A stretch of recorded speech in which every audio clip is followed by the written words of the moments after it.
Programang ito ay rated SPG. Striktong patnubay at gabay ng magulang ang kailangan. Maaaring may masiselang tema, lengguwahe, karahasan, sexual, horror o droga na hindi angkop sa mga bata. Gugulat nga ang lahat sa bagong mukha nga nito ni Venice dahil sa daming operasyon na ginawa sa mukha nga niya ay nag-iba nga ang mukha niya na pati nga itong si Venice ay hindi na niya makilala ang sarili niya.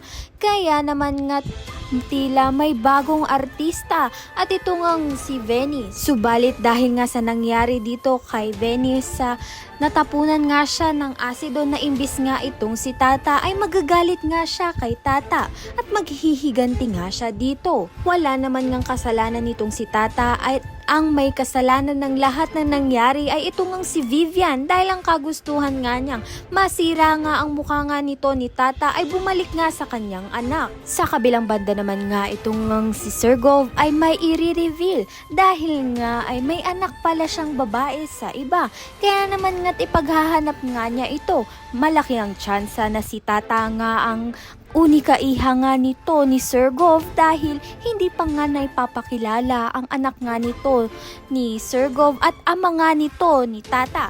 Kaya naman nga't isang malaking revelasyon nga ang magaganap dahil ito nga ring si Tata ay hindi pala tunay na anak ni Nay Guapa dahil na nga rin ay naungkat nga itong picture ni Carmen at madudulas nga itong si Nay Guapa na anak nga siya nito ni Carmen. Ayan at iba pa ang dapat nating pakabangan. Maraming salamat sa iyong panonood.